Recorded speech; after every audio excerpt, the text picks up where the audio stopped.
BPSC शिक्षक भर्ती में जितने भी हमारे प्रिय साथी भाई बहन तैयारी कर रहे हैं उनका बहुत बहुत स्वागत है। आइए मेरे साथियों, आज सेट नंबर 5 को देखेंगे।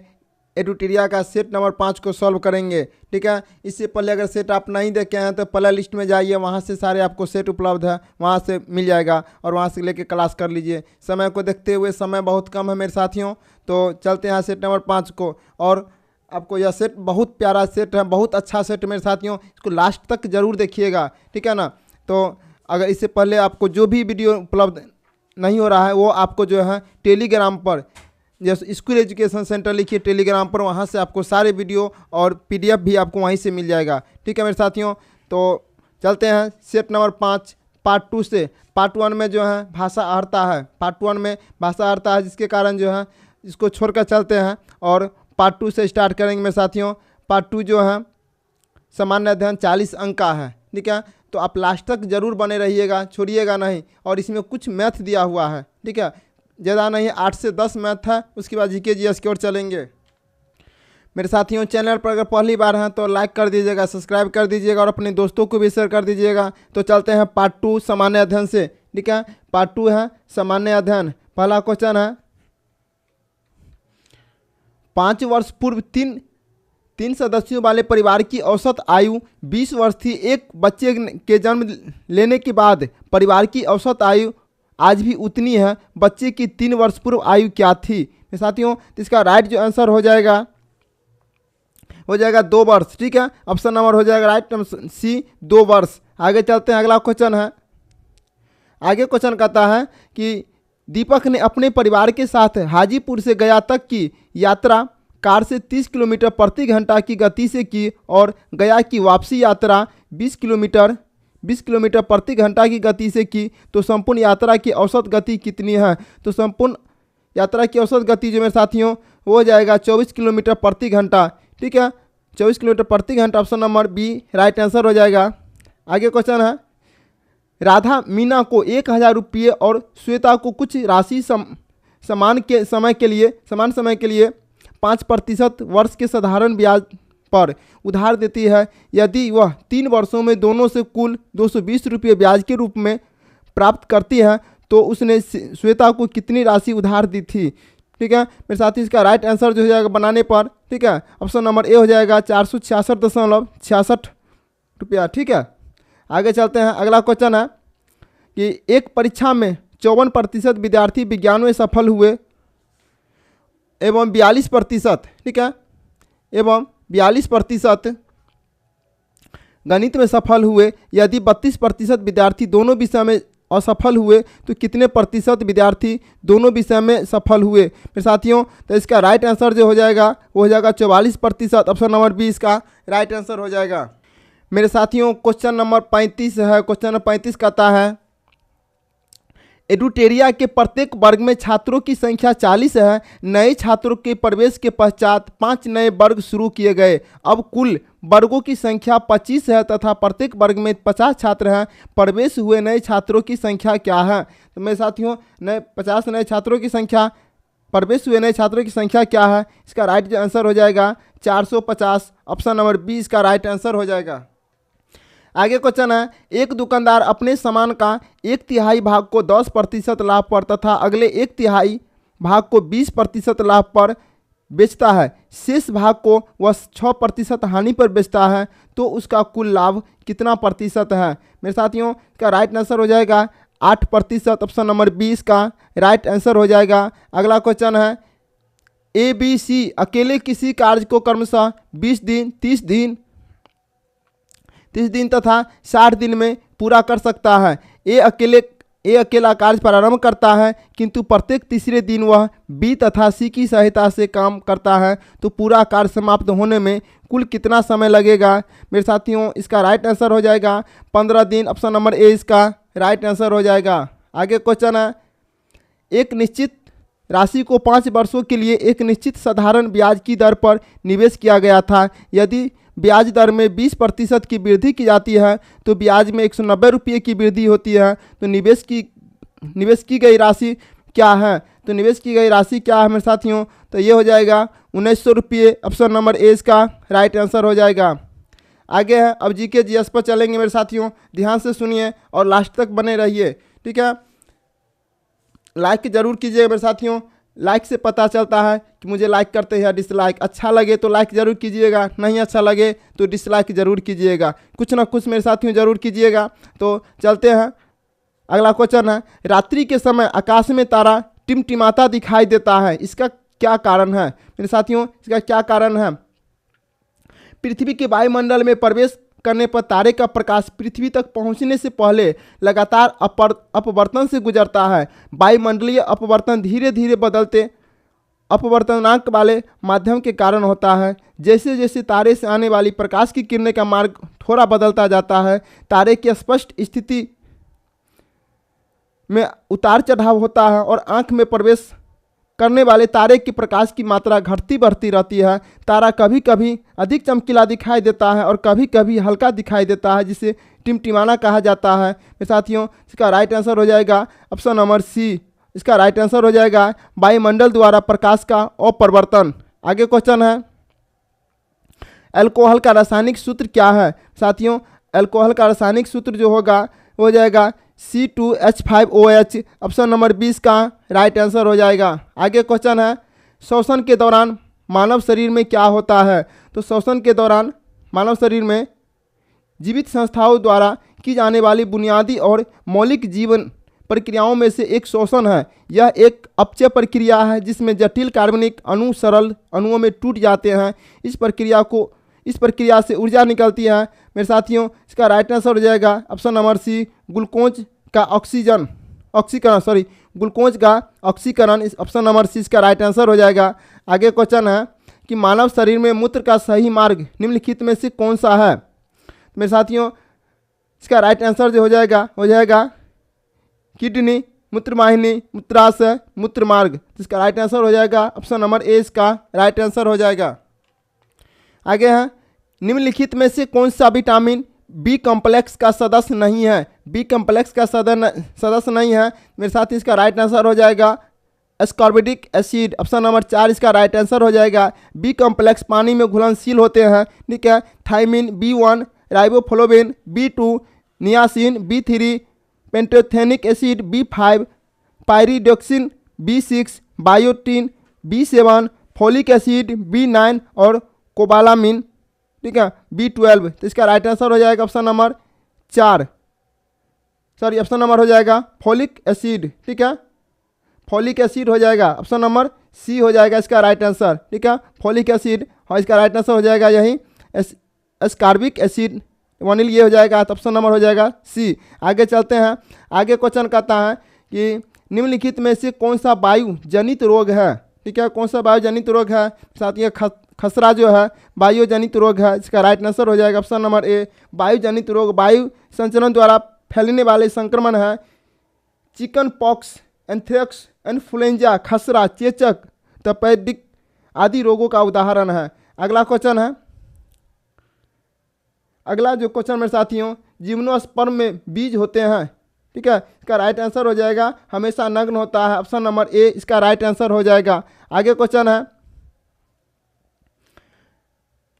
पॉलीसिथेमेनिया निम्नलिखित में से किससे संबंधित बीमारी है। साथ ही इसका राइट आंसर हो जाएगा लाल रक्त कोशिकाएं, ठीक है।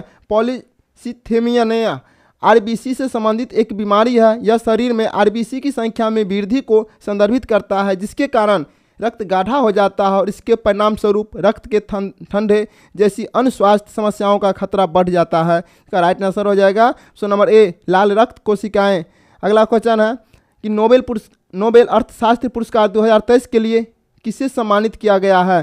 साथ ही इसका राइट आंसर हो जाएगा option number C, Claudia Goldin. Option number C इसका राइट आंसर हो जाएगा। आगे क्वेश्चन है, भारतीय नौसेना द्वारा मानवीय सहायता और आपदा राहत अभ्यास चक्रवात कहाँ आयोजित किया जाता है।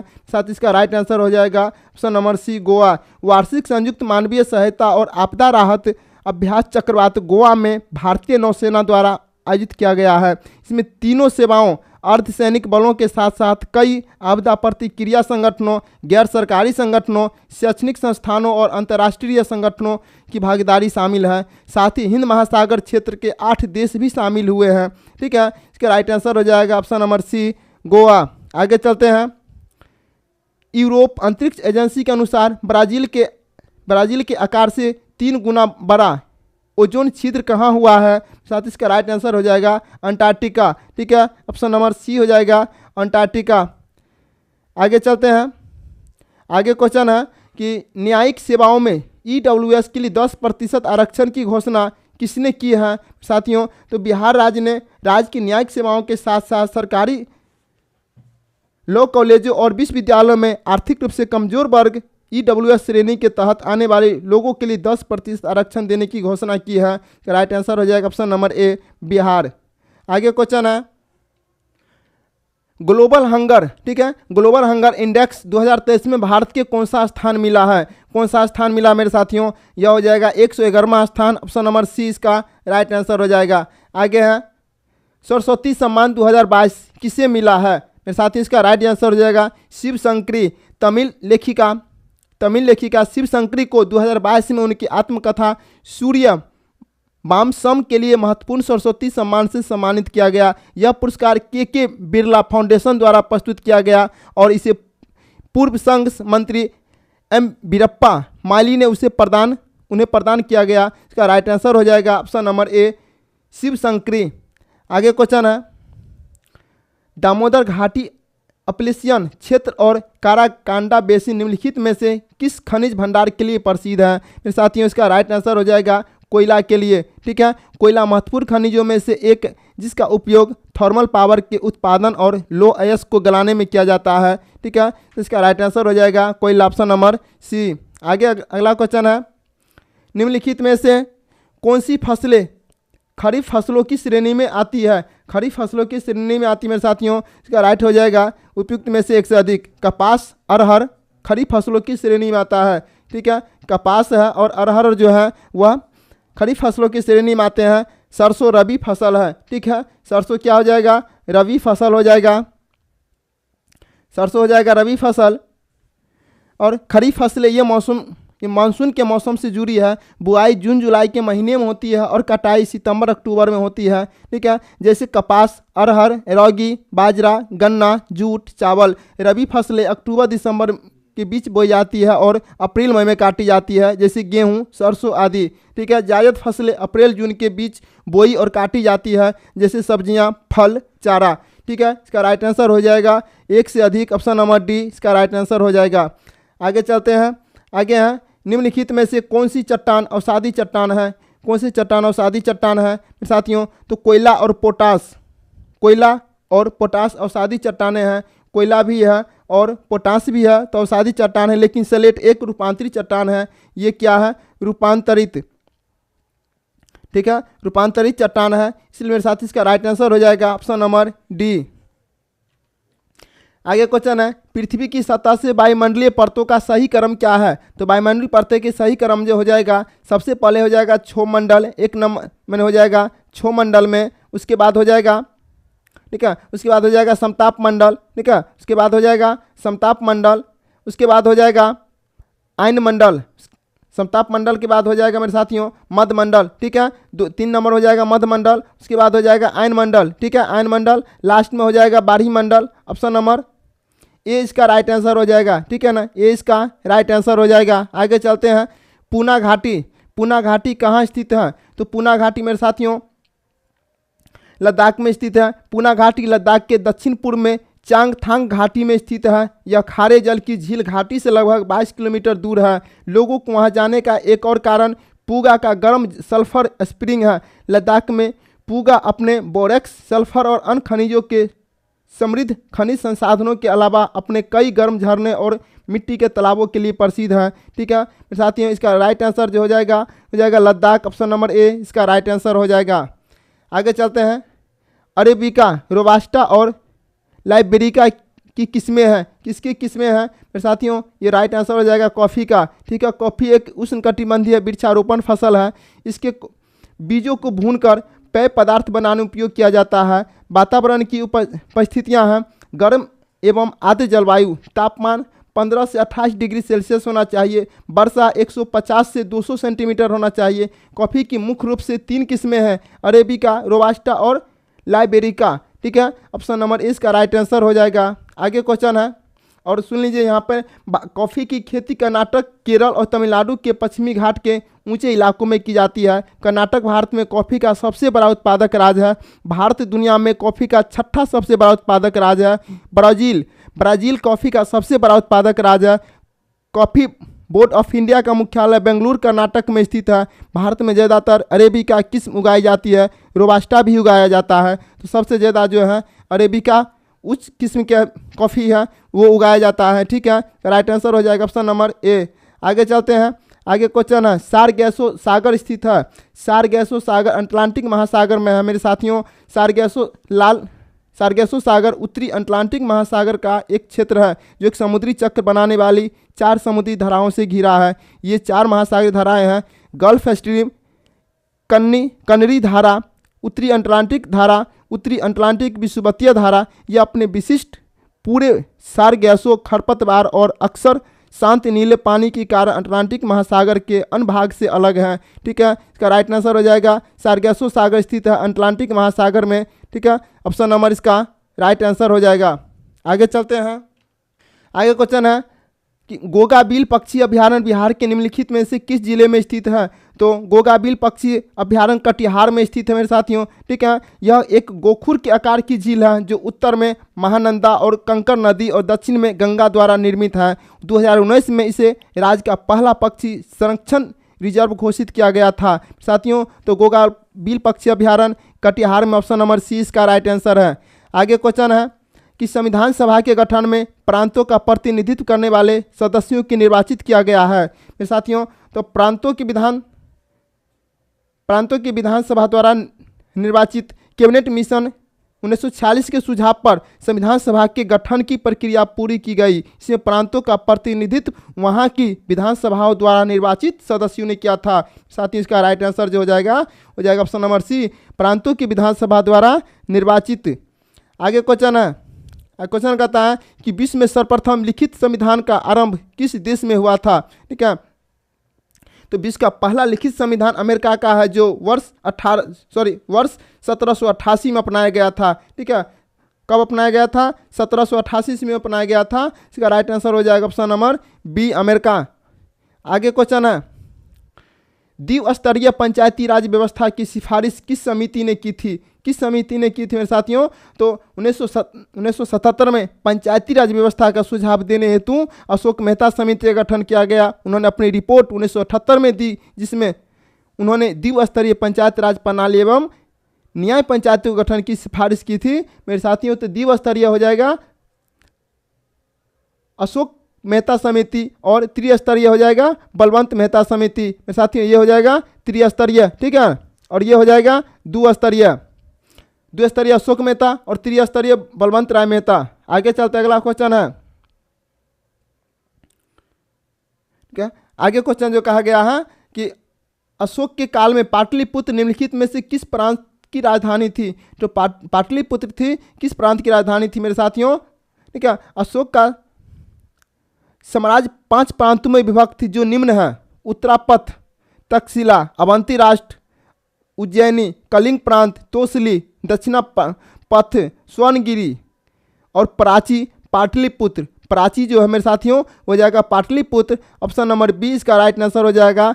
प से प्राची और प से पाटलिपुत्र याद रखिएगा। आगे चलते हैं, आगे क्वेश्चन है कि मध्यकाल में कश्मीर के किस शासक ने कश्मीर में जजिया कर हटा दिया तथा गौ हत्या निषिद्ध कर दिया गया था? ठीक है मेरे साथियों, तो इसका राइट आंसर जो हो जाएगा जेनुअल अबदीन 1420 से 1470 ईस्वी अपनी उदार जन कल्याणकारी और सहिष्णुतावादी नीतियों का अनुसरण किया, जिसके कारण अबादीन को कश्मीर का अकबर कहते हैं। जेनुल अबादीन ने जजिया कर हटा दिया तथा गो हत्या निषिद्ध कर दिया। का राइट आंसर हो जाएगा जनील अबीदीन। ऑप्शन नंबर सी इसका राइट आंसर हो जाएगा। आगे क्वेश्चन है, डेनिश ईस्ट इंडिया कंपनी ने भारत में अपनी प्रथम फैक्ट्री कहाँ स्थापित किया था? साथियों, तो डेनिश ईस्ट इंडिया कंपनी 1616 ईस्वी में भारत में आई। इसने अपनी पहला फैक्ट्री तंजौर के ट्रेकुबर तमिलनाडु में स्थापित की थी। 1676 ईस्वी में उसने श्रीरामपुर पश्चिम बंगाल में है, बंगाल अपनी दूसरी फैक्ट्री स्थापित की थी मेरे साथियों। तो डेनिश ईस्ट इंडिया कंपनी 1600 ईस्वी में भारत आई थी। साथ ही इसका राइट आंसर जो हो जाएगा ट्रेकुवर ऑप्शन नंबर ए इसका राइट आंसर हो जाएगा। आगे क्वेश्चन है कि पानीपत के द्वितीय युद्ध 1761 के समय मराठा पेशवा निम्नलिखित में से कौन था। साथियों, तो पानीपत का तृतीय युद्ध बाजीराव के समय में की प्रमुख घटना थी। यह युद्ध जो है 14 जनवरी 1761 ईस्वी को हुआ था। यह युद्ध अहमद शाह अब्दाली तथा मराठों के मध्य हुआ था। इस युद्ध में मराठों की पराजय हुई थी मेरे साथियों। इसका राइट आंसर हो जाएगा option number C, Balaji Bajirao. ठीक है, बालाजी बाजीराव हो जाएगा ऑप्शन नंबर सी।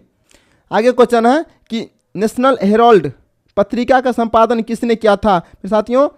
तो इसका राइट आंसर हो जाएगा नेशनल हेराल्ड पत्रिका का संपादन वर्ष 1938 में अंग्रेजी भाषा में जवाहरलाल नेहरू ने किया था। कौन किए थे? चाचा नेहरू ने किए थे, Jawaharlal Nehru. Option number C इसका राइट आंसर हो जाएगा। आगे क्वेश्चन है कि 9 अगस्त 1942 को कांग्रेस के प्रमुख नेताओं की गिरफ्तारी के विरोध में किसने बिहार में महाधिवक्ता के पद से इस्तीफा दे दिया था मेरे साथियों। बताइएगा कि बिहार में अगस्त क्रांति की शुरुआत में ही 9 अगस्त 1942 को राजेंद्र प्रसाद, मथुरा बाबू, श्री कृष्ण सिंह, अनुग्रह नारायण सिंह आदि व्यक्तियों को गिरफ्तार कर लिया गया था। इसलिए श्री बलदेव सहाय ने सरकारी नीति के विरोध में महाधिवक्ता के पद से इस्तीफा दे दिया था। मेरे साथ याद रहेगा बलदेव सहाय, ठीक है ना, श्री बलदेव सहाय ऑप्शन नंबर ए इसका राइट आंसर हो जाएगा। ठीक है, आगे क्वेश्चन है,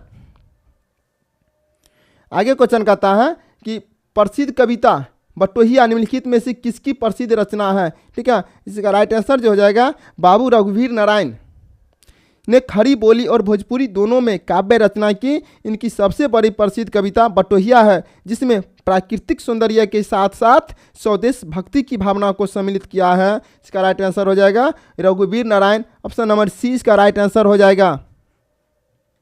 मेरे साथियों, अब है पार्ट थर्ड। ठीक है, पार्ट थर्ड है सामाजिक विज्ञान। अब बताइएगा मेरे साथियों कि कुल 40 अंक में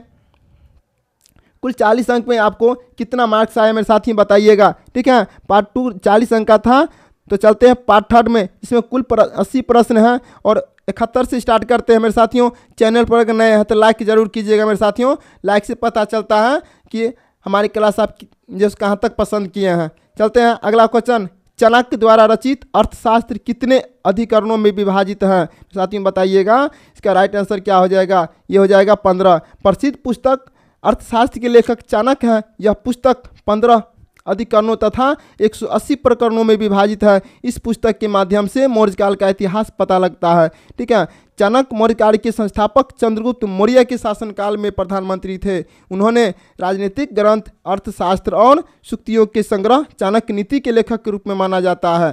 ठीक है, तो इसका राइट आंसर हो जाएगा ऑप्शन नंबर बी 15। आगे क्वेश्चन है कि रेडिया कार्बन सी, यहाँ पर रेडियो कार्बन सी होगा, रेडियो कार्बन सी विधि द्वारा सिंधु सभ्यता की सर्वमान्य तिथि क्या है? तो इसका राइट आंसर क्या हो जाएगा? ठीक है, तो मेरे साथियों सिंधु सभ्यता की वर्तमान तिथि जो है 2350 ईसा पूर्व से 1750 ईसा पूर्व है। सिंधु सभ्यता की खोज दयाराम साहनी ने किया था। यह एक कांस्य युगीन सभ्यता थी, साथ ही एक नगरीय सभ्यता थी। ठीक है, तो सिंधु सभ्यता की सर्वमान्य तिथि जो है 2350 ईसा पूर्व से 1750 ईसा पूर्व माना जाता है। का राइट आंसर हो जाएगा ऑप्शन नंबर ए। आगे क्वेश्चन है कि जैन धर्म के संबंध में असत कथन की पहचान करें। ठीक है, असत कथन इसको चुनना है। तो महावीर ने अपना उपदेश पाली भाषा में दिए थे। ठीक है साथियों, इसका राइट आंसर जो हो जाएगा महावीर ने अपना पहला उपदेश प्राकृतिक भाषा में दिया था। किस भाषा में दिया था? तो प्राकृतिक भाषा में दिया था। ठीक है, और इनका जन्म 540 ईसा पूर्व में वैशाली के कुंड ग्राम में हुआ था। प्रथम जैन सभा पाटलिपुत्र में 322 ईसा पूर्व में स्थूलभद्र की अध्यक्षता में हुई थी। जैन धर्म ने अपने आध्यात्मिक विचारों की सांख्य दर्शन से ग्रहण किया था। मेरे साथियों, तो इसका गलत आंसर चुनना है। तो महावीर ने अपना पहला उपदेश जो है प्राकृतिक भाषा में दिए थे, लेकिन यहाँ ऑप्शन दिया है पाली भाषा में, इसलिए यही गलत है। Option number C right answer हो जाएगा। आगे क्वेश्चन है कि एलोरा के प्रसिद्ध कैलाश मंदिर का निर्माण किस वंश के शासक ने करवाया था? मेरे साथ इसका राइट आंसर हो जाएगा एलोरा के प्रसिद्ध कैलाश मंदिर का निर्माण कृष्ण प्रथम ने करवाया था। कृष्ण प्रथम राष्ट्रकूट वंश से संबंधित था। तो राष्ट्रकूट वंश का संस्थापक दंती दुर्ग है तथा इस वंश की राजधानी मान्यखेत है। मेरे साथ इसका राइट आंसर जो हो जाएगा राष्ट्रकूट हो जाएगा, ऑप्शन नंबर बी। आगे क्वेश्चन है कि बाबर ने अपनी आत्मकथा बाबरनामा की रचना किस भाषा में किया था? मेरे साथियों, तो इसका राइट हो जाएगा बाबर ने बाबरनामा की रचना तुर्की भाषा में किया था, ठीक है, जिसका अनुवाद बाद में अब्दुल रहीम खान खाना ने फारसी भाषा में किया था। बाबर की उसकी उदारता हेतु कैलेंडर की उपाधि प्रदान की गई। इसे मुंबईयान नामक पद शैली का जन्मदाता माना जाता है, ठीक है। इसका राइट आंसर हो जाएगा तुर्की भाषा में, ठीक है, राइट आंसर हो जाएगा तुर्की भाषा में। इसका ऑप्शन नंबर हो जाएगा ई। बाबर ने अपनी आत्मकथा बाबरनामा की रचना जो है तुर्की भाषा में किया था, बाद में उसको फारसी भाषा में जो है अब्दुल रहीम खाना ने किया था। आगे चलते हैं। आगे क्वेश्चन है कि 10 साला नामक नवीन कर प्रणाली किसके द्वारा प्रारंभ की गई थी? किसके द्वारा प्रारंभ की गई थी? तो अकबर द्वारा 1580 ईस्वी में 10 साला बंदोबस्त नामक नवीन कर प्रणाली आरंभ की गई थी। इसे टोडरमल बंदोबस्त भी कहा जाता है। इसका राइट आंसर हो जाएगा ऑप्शन नंबर बी, अकबर। आगे क्वेश्चन है मोडी लिपि का प्रयोग किसके द्वारा किया जाता था? ठीक है, मोडी लिपि, ठीक है, तो इसका राइट आंसर जो हो जाएगा कि सर्वप्रथम मोडी लिपि का प्रयोग मराठों द्वारा किया गया था। मोडी लिपि पढ़िए, मोडी लिपि पढ़िए का मुद्रण देवनागरी लिपि की तुलना में अधिक जटिल है, इसलिए इसका प्रयोग लगभग बंद हो गया है और तब से आज तक मराठी भाषा के मुद्रण के लिए केवल देवनागरी लिपि का ही प्रयोग किया जाता है। तो मेरे साथियों, इसका मोडी लिपि जो हो जाएगा ऑप्शन नंबर 1 मराठों के द्वारा किया गया था, ठीक है, मराठों के द्वारा किया गया था। आगे क्वेश्चन है हर्षवर्धन के समय में निम्नलिखित में से कौन सा कथन सत्य नहीं है? सत्य पूछता है, नहीं है।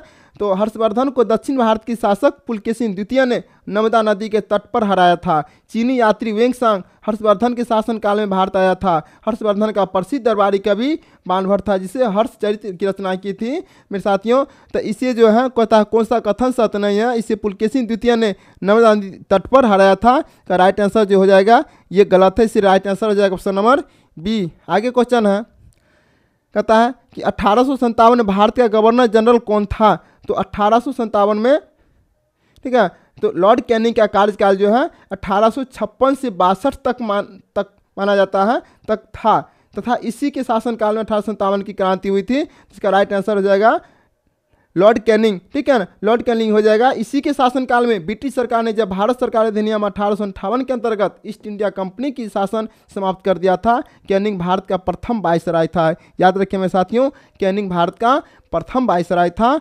तो 1857 के गवर्नर जनरल कैनिंग था। ऑप्शन नंबर सी इसका राइट आंसर हो जाएगा।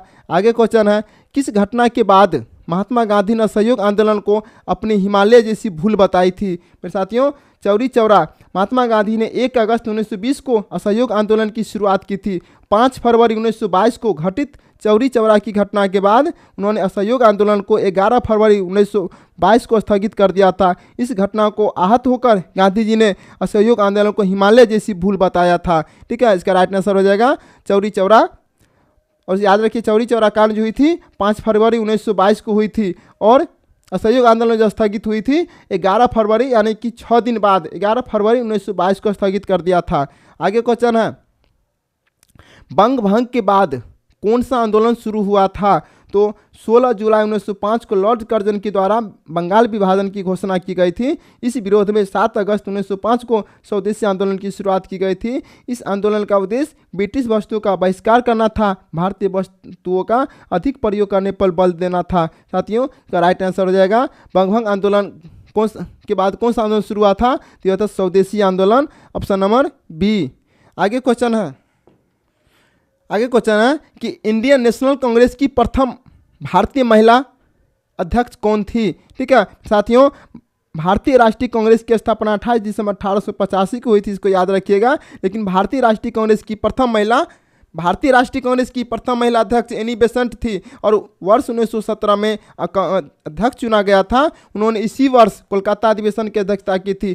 प्रथम भारतीय महिला अध्यक्ष सरोजिनी नायडू थी, जो 1925 के कानपुर अधिवेशन में अध्यक्ष बनी थी। ठीक है, कानपुर अधिवेशन 1925 याद रखिएगा, वो थे सरोजिनी नायडू।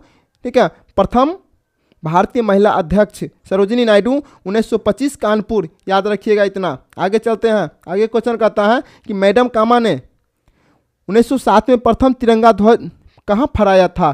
प्रथम तिरंगा कहाँ फहराया था मेरे साथियों? तो इसका राइट आंसर हो जाएगा 22 अगस्त 1907 को मैडम कामा द्वारा जर्मनी के स्टुटगार्ट में भारतीय झंडा तिरंगा को फहराया गया। इस घटना को बर्लिन कमिटी फ्लैग भी कहा जाता है। बर्लिन कमिटी फ्लैग भी कहा जाता है। कब फहराए थे? तो 22 अगस्त, याद रखिएगा, 22 अगस्त को फहराए थे। ठीक है, AUG होगा, UGST, 22 अगस्त को फहराए थे। 22 अगस्त 1907 ईस्वी को। कहाँ? तो स्टुटगार्ट में। ऑप्शन नंबर सी इसका राइट आंसर हो जाएगा। आगे क्वेश्चन है कि पागल पंथ की स्थापना किसने की थी?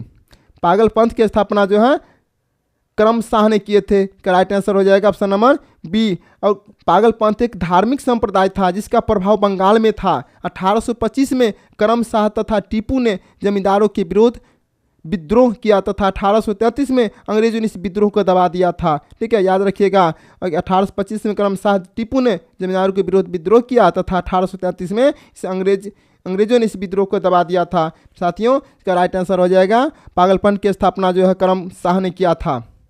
आगे क्वेश्चन है, फराजी कौन थे? फराजी कौन थे मेरे साथियों? तो फराजी हाजी शरीअतुल्लाह के अनुयायी थे। ठीक है, शरीअतुल्लाह के अनुयायी थे। ऑप्शन नंबर ए इसका राइट आंसर हो जाएगा। आगे क्वेश्चन है, रामोसी विद्रोह सही रूप में किस भौगोलिक इलाके में हुआ था? किस भौगोलिक इलाके में हुआ था? तो पश्चिमी घाट में रहने वाले रामोसी जाति के लोगों को 1822 में चित्तर सिंह के नेतृत्व में विद्रोह किया था। यह विद्रोह 1822 से 1839 तक लगातार चलता रहा था। इस विद्रोह का मुख्य कारण अकाल और भूख की समस्या थी। ठीक है मेरे साथियों, इसका राइट आंसर हो जाएगा पश्चिमी घाट में। ठीक है, पश्चिमी घाट रहने वाली रामोसी जाति के लोगों को 1822 में चित्तरंजन सिंह के नेतृत्व में विद्रोह किया था। ठीक है, आगे क्वेश्चन है,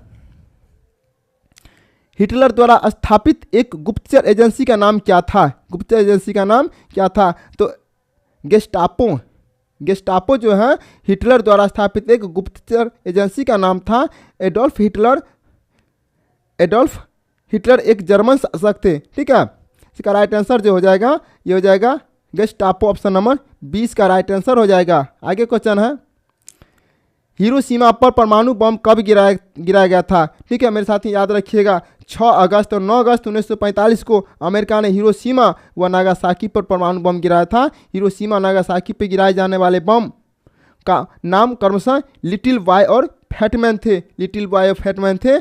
तो हिरोशिमा पर कह रहा है तो 6 अगस्त और नागासाकी पर 9 अगस्त। 9 से नागासाकी और 9 से 9 अगस्त। ठीक है, याद रखिएगा। तो हिरोशिमा 6 अगस्त 1945 को और नागासाकी 9 अगस्त। ठीक है, ये हो जाएगा नागासाकी। ठीक है, नागासाकी 9 अगस्त और हिरोशिमा हो जाएगा 6 अगस्त। तो इतना याद रखिएगा। ठीक है, आगे चलते हैं। अगले क्वेश्चन कहता है कि बोल्शेविक क्रांति कब हुई थी? बोल्शेविक क्रांति कब हुई थी? तो 7 मार्च 1917 को बोल्शेविक क्रांति हुई थी। ठीक है, याद रखिएगा मेरे साथियों कि 7 मार्च हो जाएगा।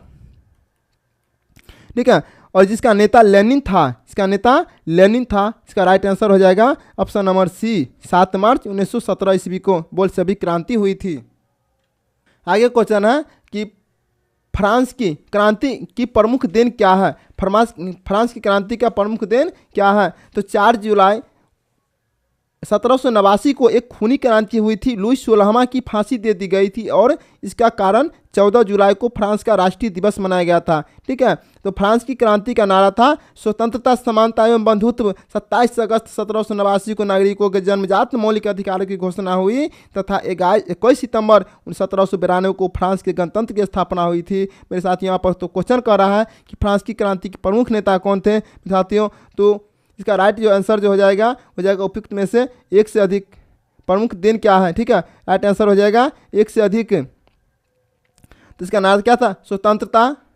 स्वतंत्रता, समानता और बंधुत्व तीनों थे। इसका राइट आंसर हो जाएगा ऑप्शन नंबर डी। आगे चलते हैं, अगला क्वेश्चन है कि कपास के उत्पादन के लिए सर्वाधिक उपयुक्त मिट्टी कौन सा है? मेरे साथियों, इसको कहते हैं काली मिट्टी या कपासी मिट्टी। ऑप्शन नंबर ए इसका राइट आंसर हो जाएगा। कपास के उत्पादन की सर्वाधिक उपयुक्त मिट्टी काली मिट्टी होती है। काली मिट्टी भारत के कुल 15% भूभाग पर स्थित है। यह मुख्यतः दक्कन पठार, महाराष्ट्र, मध्य प्रदेश, गुजरात तथा आंध्र प्रदेश के क्षेत्र में पाई जाती है।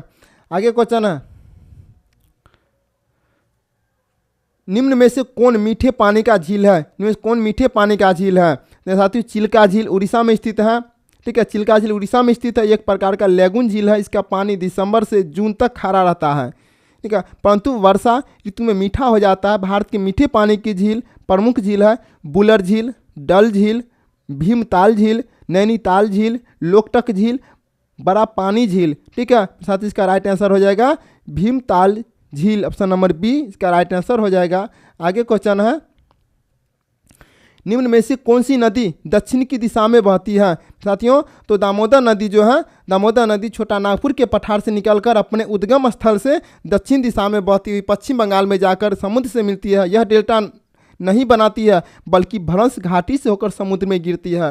साथ ही इसका तो राइट आंसर हो जाएगा दामोदर घाटी। ऑप्शन नंबर ए इसका राइट आंसर हो जाएगा। आगे क्वेश्चन है, दुलहस्ती परियोजना किस नदी पर स्थित है? तो दुलहस्ती परियोजना जो है मेरे साथियों, या दुलहस्ती परियोजना को ही सलाल परियोजना के नाम से जाना जाता है। ठीक है, यह परियोजना चेनाब नदी पर निर्मित किया गया है। यह परियोजना जम्मू कश्मीर, हिमाचल प्रदेश राज्यों की परियोजना है। तो दुलहस्ती परियोजना जो है चेनाब नदी पर स्थित है। ऑप्शन नंबर बी हो जाएगा। आगे है, कोरोमंडल तट का विस्तार कहाँ से कहाँ तक पाया जाता है? तो कोरोमंडल का तक भारत के तटवर्ती मैदान का एक भाग है जो पूर्वी तटीय मैदान में स्थित है। इसका विस्तार आंध्र प्रदेश से लेकर तमिलनाडु तक के तटवर्ती भूभाग पर पाया जाता है। इसका राइट आंसर जो हो जाएगा ऑप्शन नंबर ए, आंध्र प्रदेश से तमिलनाडु तक। आगे क्वेश्चन है, भारत का सबसे ऊंचा ग्लेशियर कौन है? ठीक है, तो भारत का सबसे ऊंचा ग्लेशियर सियाचिन ग्लेशियर है। यह ग्लेशियर विश्व का दूसरा ऊंचा ग्लेशियर है। यह ट्रांस हिमालय में स्थित है। विश्व का सबसे ऊंचा ग्लेशियर लेम्बर्ट ग्लेशियर है जो अंटार्कटिका में स्थित है। ठीक है, इसका राइट आंसर हो जाएगा option number C, Siachen glacier. ठीक है, भारत का सबसे ऊंचा ग्लेशियर सियाचिन ग्लेशियर और विश्व का सबसे ऊंचा ग्लेशियर लेम्बर्ट ग्लेशियर है जो अंटार्कटिका में स्थित है।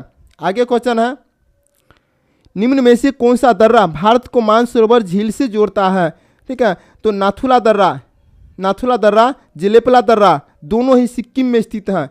ठीक है, दोनों ही सिक्किम में स्थित है। तो थागला, नीतिला तथा लेपुला लेक दर्रा उत्तराखंड में स्थित है। ये सभी दर्रे भारत के मानसरोवर झील से निकलते हैं। ठीक है, लेपुला दर्रा भी होगा, लेपुलेख दर्रा। जिसका राइट आंसर हो जाएगा उपयुक्त में से एक से अधिक। आगे क्वेश्चन है कि पूर्वोत्तर भारत का हिमालय श्रृंखला में स्थित सबसे ऊंचा पर्वत शिखर कौन सा है? तो सबसे ऊंचा पर्वत शिखर कौन सा है? तो नामचा बरुआ अरुणाचल प्रदेश में स्थित है। इसकी ऊंचाई 7,756 मीटर है। यह पूर्वोत्तर क्षेत्र के हिमालय के भाग में सबसे ऊंची चोटी है। यह बृहत हिमालय का सबसे ऊंचा भाग है, जबकि पूर्वोत्तर के पर्वतीय भाग में गैर हिमालय चोटियों में सबसे ऊंची चोटी अरुणाचल प्रदेश का माउंट ऊफा, जिसकी ऊंचाई जो है 4578 मीटर है। साथ ही इसका राइट आंसर जो हो जाएगा Namcha Barwa. Option number B.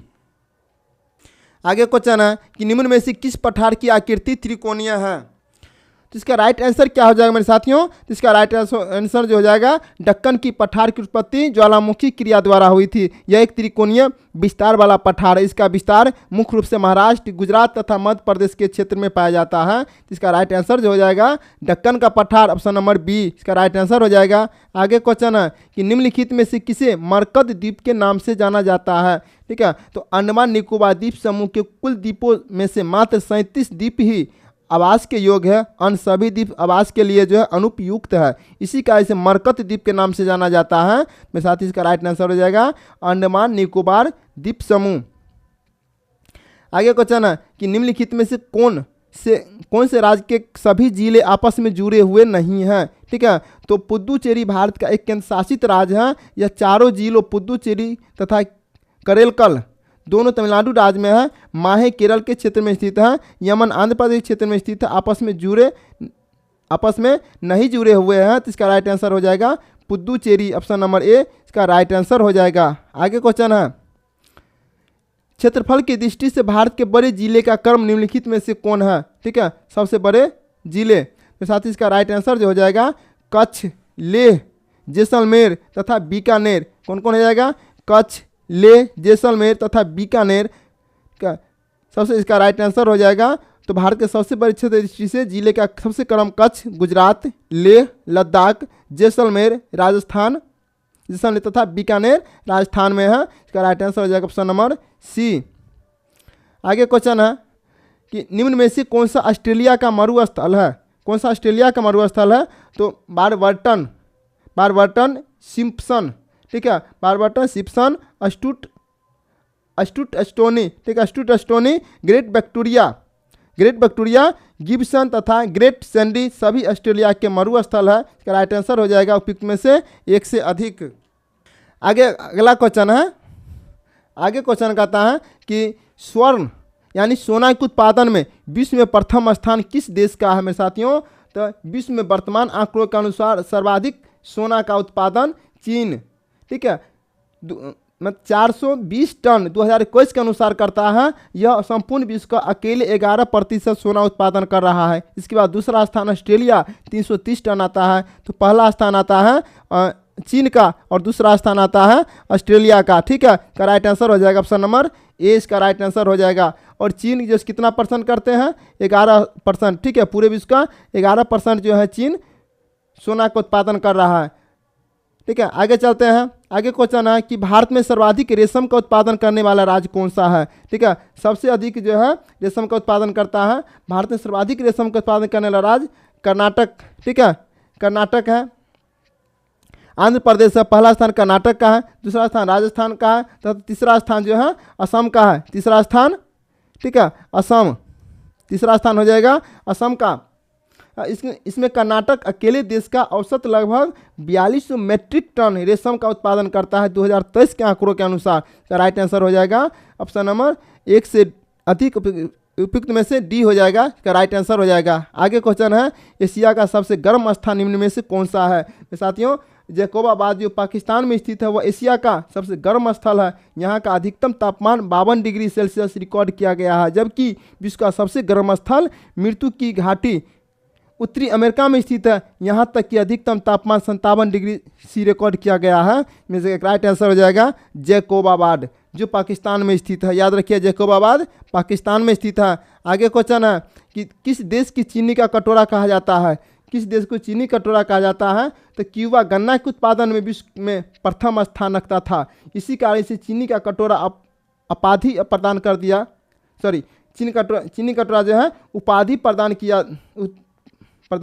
कर दिया गया। परंतु वर्तमान समय में विश्व में सर्वाधिक गन्ना का उत्पादन भारत लगभग 35 करोड़ टन करता है। दूसरा स्थान जो है चीन तथा तीसरा स्थान श्यामदेव थाईलैंड का, चौथा स्थान पाकिस्तान का है। मेरे साथ जो चीनी कटोरा कहा गया है वो कहा जाता है क्यूबा को।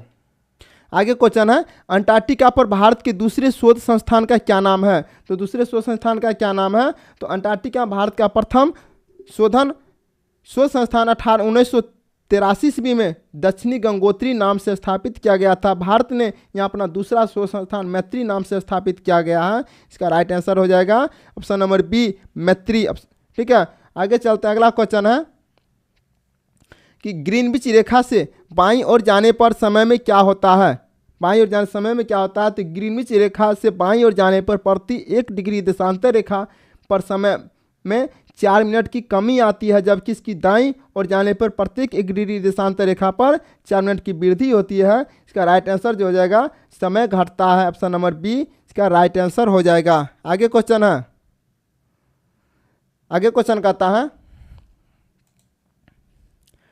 कि आगे क्वेश्चन है मेरे साथियों कि सौरमंडल का सबसे बड़ा उपग्रह कौन है? सौरमंडल सबसे बड़ा उपग्रह कौन है मेरे साथियों बताइएगा, ठीक है। तो गैनीमेड सौरमंडल का सबसे बड़ा उपग्रह है। यह बृहस्पति का उपग्रह है, जबकि टाइटन जो शनि का सबसे बड़ा उपग्रह है। सौरमंडल का दूसरा सबसे बड़ा उपग्रह है डिमोस, और डिमोस सौरमंडल का सबसे छोटा उपग्रह है, ठीक है। डिमोस जो सबसे छोटा उपग्रह है, सबसे बड़ा उपग्रह जो है गैनीमेड है, जो बृहस्पति के जिस बृहस्पति के उपग्रह हैं गैनीमेड, याद रखिएगा। आगे क्वेश्चन है कि भारत में वर्तमान में महारत्न कंपनियां की कुल संख्या कितनी है, साथ ही बताइएगा। तो वर्तमान में अक्टूबर 2023 तक के आंकड़े के अनुसार भारत में महारत्न कंपनी की कुल संख्या 12 है। इनमें पावर फाइनेंस कॉरपोरेशन तथा ग्रामीण विद्युतीकरण निगम का उत्क्रमण विगत समय में हुआ है, ठीक है। तो टोटल जो है 12 महारत्न कंपनियां हैं। आगे क्वेश्चन है, भारत वर्तमान समय में सर्वाधिक खनिज तेल का आयात किस देश से करता है? तो किस देश से करता है? तो वास्तव में सऊदी अरब से भारत विगत वर्षों में सर्वाधिक पेट्रोलियम के रूप में खनिज तेल का आयात कर रहा है। दूसरा स्थान ईरान का रहा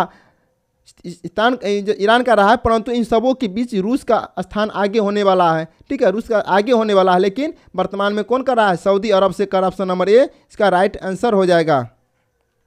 आगे क्वेश्चन है कि बोकारो स्टील प्लांट की स्थापना किसके सहयोग से हुआ था?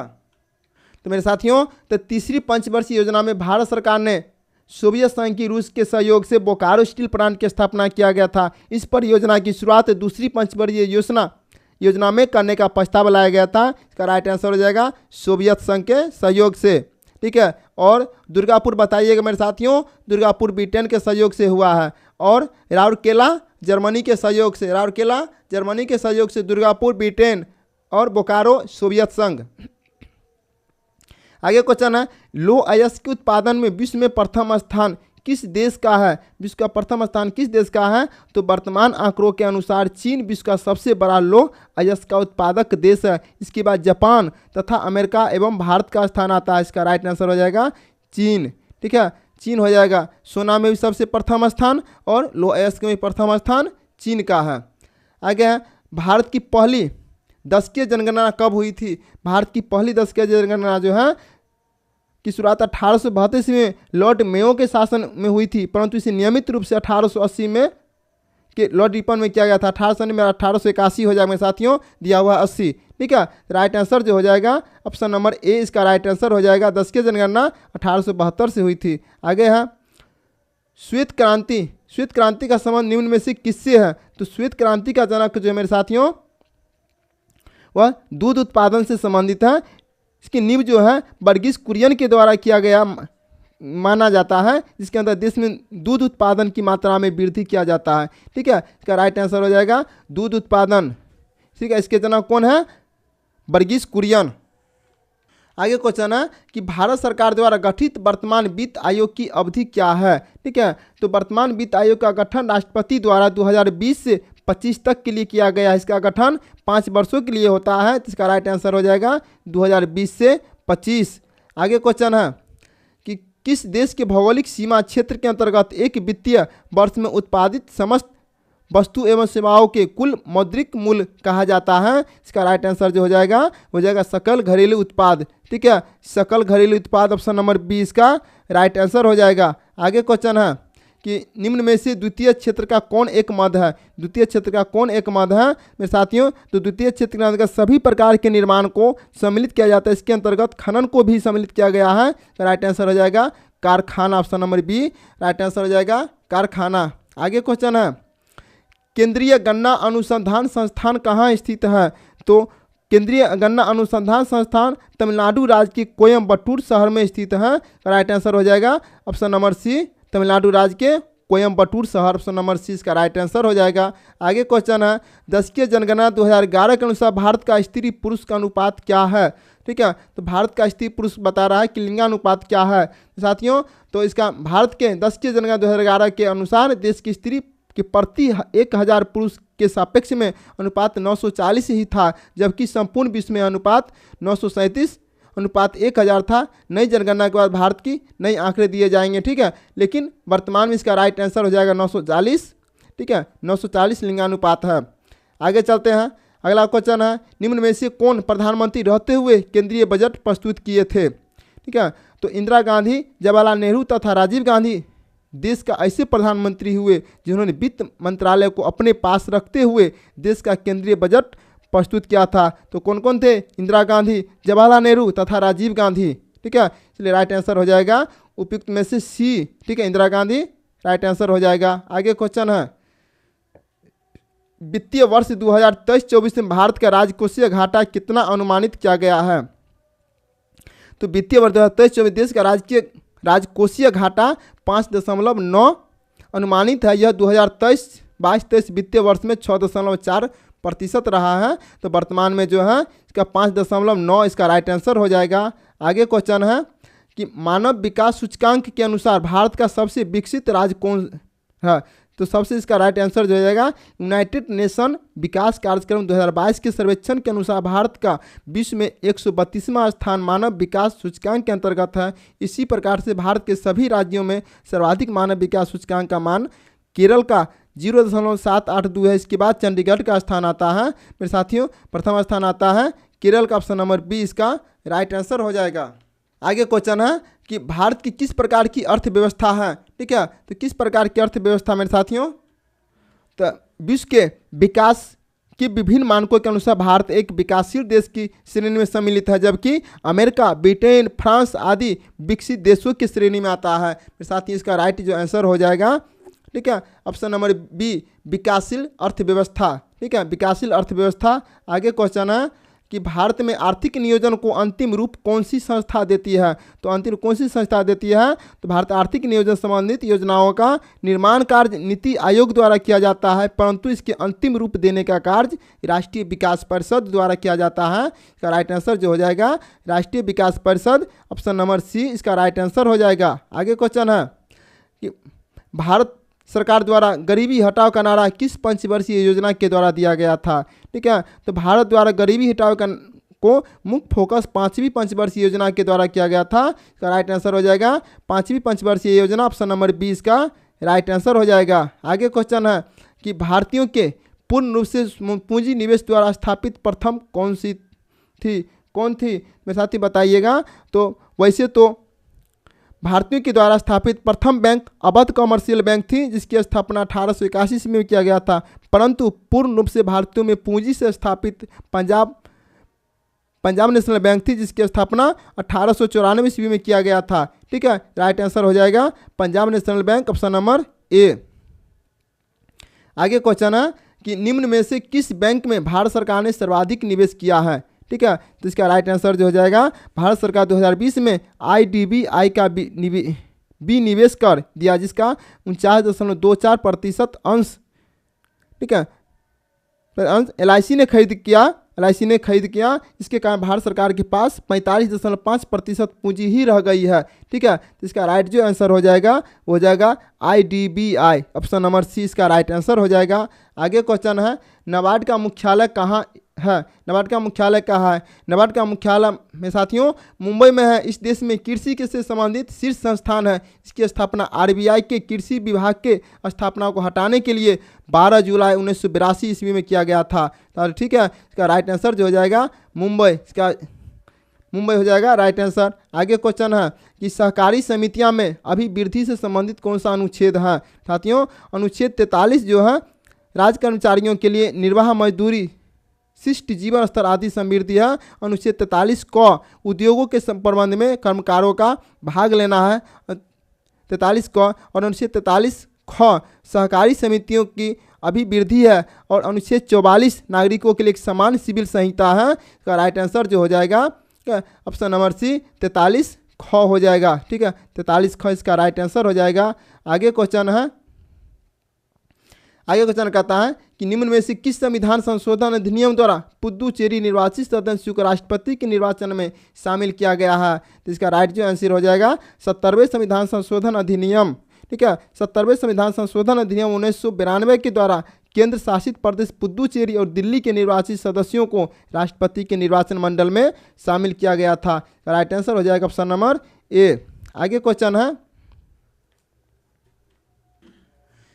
वर्ष 1946 में ब्रिटिश भारत प्रांतों के लिए आवंटित कितने स्थानों के लिए चुनाव कराए गए थे? ठीक है मेरे साथियों, तो संविधान निर्माता निकाय की सदस्य संख्या 389 निर्धारित थी, जिसमें 11 ब्रिटिश भारतीय प्रांतों के प्रतिनिधि 292 थे जो गवर्नर के अधीन कार्यरत थे, जबकि 4 प्रतिनिधि कमिश्नरी के प्रांतों से तथा 93 प्रतिनिधि भारतीय रियासतों से थे। जुलाई 1946 में ब्रिटिश भारत प्रांतों के आवंटित स्थानों के लिए चुनाव हुए, जिसमें 292 + 4 यानी कि 296। इसका राइट आंसर जो हो जाता है 292, ऑप्शन नंबर ए इसका राइट आंसर हो जाता है। आगे क्वेश्चन है, निम्नलिखित में से कौन सा विधिक बाद मौलिक अधिकार से संबंधित नहीं है? ठीक है, तो उपयुक्त सभी विधिक बाद मौलिक अधिकार से संबंधित है, जिसे हम निम्न रूप से देख सकते हैं। ठीक है, शंकरी प्रसाद बनाम भारत संघवाद 1951 संसद मौलिक अधिकारों का संशोधित कर सकती है या नहीं, इससे संबंधित बात की सुनवाई की गई। गोलकनाथ बनाम पंजाब राज्यवाद 1967 सर्वोच्च न्यायालय के द्वारा मौलिक अधिकारों को संविधान में सर्वश्रेष्ठ स्थिति प्रदान करते हुए अनुच्छेद 368 के तहत मौलिक अधिकारों में कोई परिवर्तन नहीं कर सकते, ऐसे विचार प्रस्तुत किए गए थे। इसका राइट आंसर जो हो जाएगा, ठीक है, option number D, option number उपयुक्त में से एक से अधिक हो जाएगा। ठीक है, राइट आंसर ये दोनों जो है मौलिक अधिकार से संबंधित था। ठीक है ना, दोनों जो मौलिक अधिकार से संबंधित था। राइट आंसर हो जाएगा उपयुक्त में से एक कोई नहीं, ऑप्शन नंबर इसका राइट आंसर हो जाएगा। आगे क्वेश्चन है, आगे जो क्वेश्चन कहता है, आगे क्वेश्चन कहता है कि 73वां संविधान संशोधन अधिनियम 1992 के तहत वर्णित पंचायती राज व्यवस्था में महिलाओं के लिए आरक्षित सीट किया जा सकता है, कितना किया जा सकता है मेरे साथियों, बताइए कि इसका राइट आंसर क्या हो जाएगा। ठीक है मेरे साथियों, तो संविधान के अनुच्छेद 243 डी में निहित प्रावधानों के अनुसार संविधान के भाग 9 द्वारा शामिल किए गए पंचायती राज संस्थानों के सभी स्तरों पर पंचायती राज संस्थानों की 1/3 सीटों की अध्यक्ष के 1/3 कार्यालय महिलाओं के लिए आरक्षित की गई है। इसका राइट आंसर हो जाएगा 1/3, ऑप्शन नंबर 20 का राइट आंसर हो जाएगा। अगला क्वेश्चन है, आंतरिक अव्यवस्था के आधार पर भारत में आपातकाल की घोषणा कब की गई थी? ठीक है, तो 25 जून 1975 को भारत में आंतरिक अव्यवस्था के आधार पर आपातकाल की घोषणा किया गया था, जो कि मार्च 1977 तक लागू रहा। 44वां संविधान संशोधन अधिनियम 1978 के तहत अनुच्छेद 352 में आंतरिक अव्यवस्था के स्थान पर सशस्त्र विद्रोह शब्द को लाया गया, अर्थात सशस्त्र विद्रोह के आधार पर ही अनुच्छेद 352 का प्रयोग किया जा सकता है। मेरे साथियों, इसका राइट आंसर हो जाएगा, ठीक है, 25 जुलाई 1975 को। ठीक है, 25/75 को आंतरिक अव्यवस्था के आधार पर आपातकाल घोषणा किया गया था। ठीक है मेरे साथियों, तो यहाँ पर ऑप्शन नंबर बी जो दिया गया है 25 जुलाई जो है यहाँ पर नहीं होगा, 25 जो है जून हो जाएगा। ठीक है, 25 जून हो जाएगा। 25 जून 1975 को आपातकाल घोषणा लागू किया गया था, आपातकाल घोषणा किया गया था। ठीक है, 25 जून 1975 को याद रखिएगा, ऑप्शन नंबर 20 का राइट आंसर हो जाएगा, लेकिन ये जुलाई गलत दिया हुआ, 25 जून ही होगा।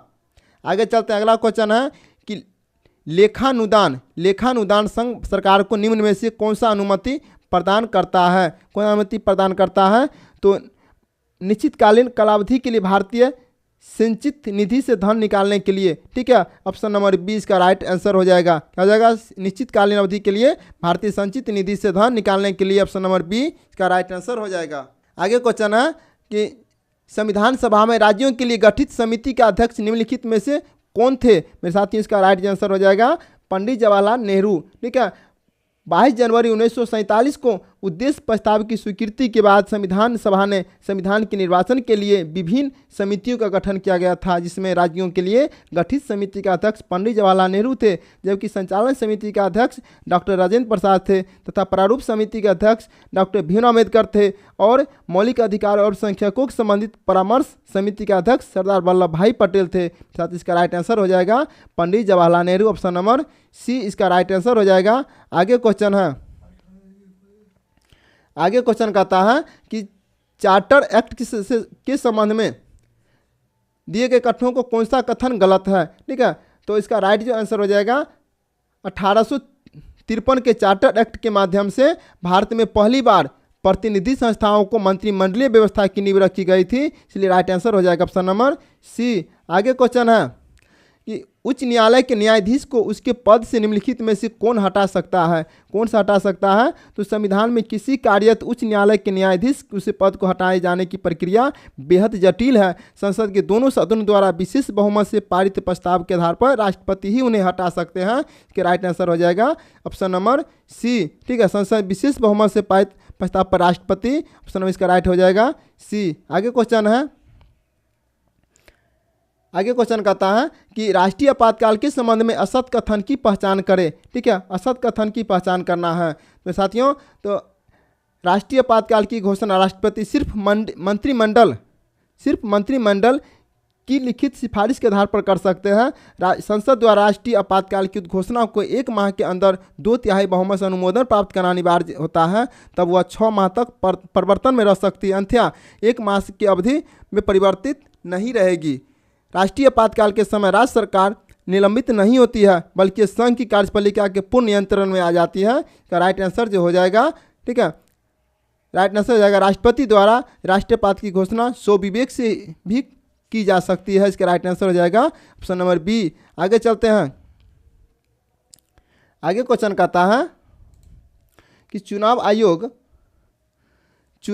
को किस वर्ष बहु सदस्य बनाया गया था? ठीक है, तो 1993 के चुनाव आयोग की बहुसदस्यीय बनाया गया। उसके पहले चुनाव एक सदस्य था। चुनाव आयोग का प्रावधान संविधान के भाग 15 के अनुच्छेद 324 से 329 के बीच किया गया है। इसके मुख्य चुनाव आयुक्त एवं 2 अन्य चुनाव आयुक्त होते हैं।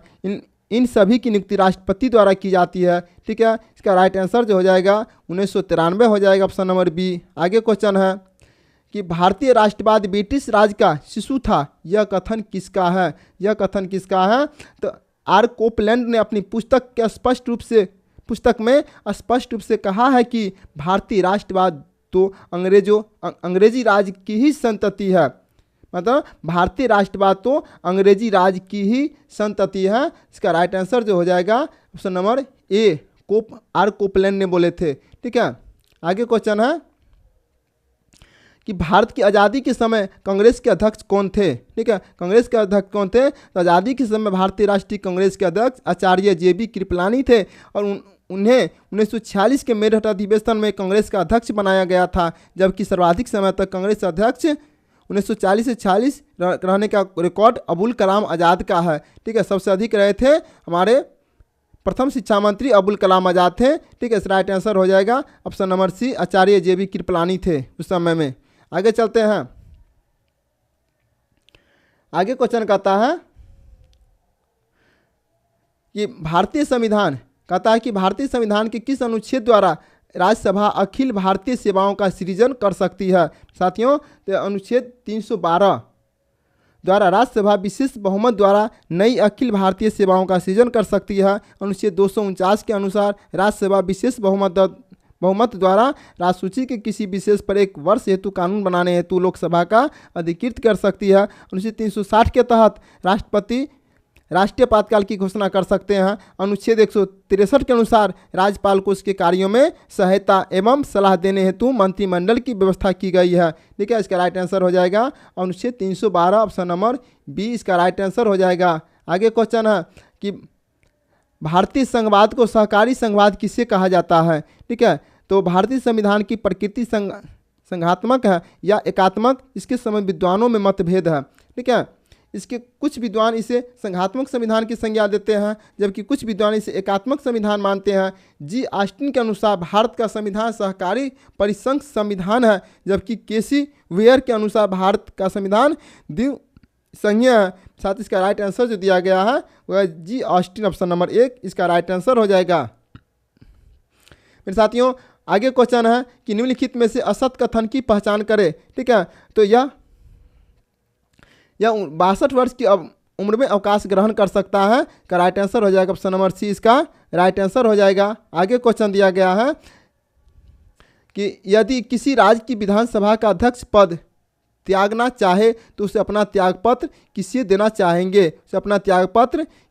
चाहेंगे? तो संविधान के अनुच्छेद 179 ख के अनुसार, ठीक है, विधानसभा अध्यक्ष अपना त्यागपत्र विधानसभा उपाध्यक्ष को संबोधित अपने हस्ताक्षर सहित लेख द्वारा त्याग सकेगा या उपाध्यक्ष अपना पद अध्यक्ष को संबोधित अपने हस्ताक्षर सहित लेख द्वारा त्याग सकेगा। मेरे साथ इसका राइट आंसर जो हो जाएगा उपयुक्त में से एक से अधिक हो जाएगा। ठीक है, आगे क्वेश्चन है कि अनुच्छेद 127 के तहत निम्न में से कहाँ कार्यकारी न्यायाधीशों की नियुक्ति की जाती है।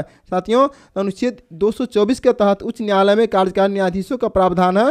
राष्ट्रपति निम्नलिखित परिस्थितियों में योग्य व्यक्तियों को उच्च न्याय के अतिरिक्त कार्यकारी न्यायाधीशों के रूप में अस्थायी रूप से नियुक्त कर सकते हैं, जिसकी अवधि 2 वर्ष से अधिक की नहीं होगी। ठीक है, यदि अस्थायी रूप से उच्च न्यायालय का कामकाज बढ़ गया हो, उच्च न्यायालय में बकाया कार्य अधिक है, उल्लेखनीय है कि अनुच्छेद 127 के तहत उच्च न्यायालय में तदर्थ न्यायाधीशों की नियुक्ति का प्रावधान है, इसलिए इसका राइट आंसर हो जाएगा उच्च न्यायालय, ऑप्शन नंबर सी इसका राइट आंसर हो जाएगा। अब है इस सेट का लास्ट क्वेश्चन। मेरे साथी बताइएगा कि कुल 120 अंक में कितना मार्क्स आया, और अच्छा लगे वीडियो तो लाइक जरूर कीजिएगा मेरे साथियों। लाइक करने से ही पता चलेगा कि हम लाइक करने कि आप कितना लाइक कर सकते हैं। ठीक है, आगे है कि निम्नलिखित में से किस विषय को नीति निर्देशक तत्व एवं मौलिक कर्तव्य दोनों में स्थान प्रदान किया गया है। साथियों, इसका राइट आंसर जो हो जाएगा पर्यावरण संरक्षण हो जाएगा। पर्यावरण संरक्षण तथा संवर्धन को नीति निर्देशक तत्वों एवं मौलिक कर्तव्य दोनों में स्थान प्रदान किया गया है। नीति निर्देशक तत्व संविधान के भाग 4 अनुच्छेद 36 से 51 तक में शामिल है, जबकि मौलिक कर्तव्य संविधान के भाग 4 के क में अनुच्छेद 51 क में सम्मिलित है। इसका राइट आंसर हो जाएगा ऑप्शन नंबर सी पर्यावरण संरक्षण। मेरे साथियों, बस आज के लिए इतना ही, फिर मिलेंगे आपको नेक्स्ट क्लास में। तो अभी तक आपने चैनल को सब्सक्राइब नहीं किए हैं तो सब्सक्राइब कर दीजिएगा, और पीछे क्लास नहीं देखे हैं तो प्ले लिस्ट में जाइए, वहाँ से मिल जाएगा। PDF लेना हो तो टेलीग्राम में जाइए और वहाँ पर लिखिए स्कूल एजुकेशन सेंटर, जिस नाम से चैनल है उसी नाम से वहाँ भी आपको मिल जाएगा, वही सिंबल है। ठीक है, तो इसका राइट आंसर हो जाए ऑप्शन नंबर सी। तो फिर मिलेंगे अगले नेक्स्ट क्लास में, तब तक जय हिंद, वंदे मातरम।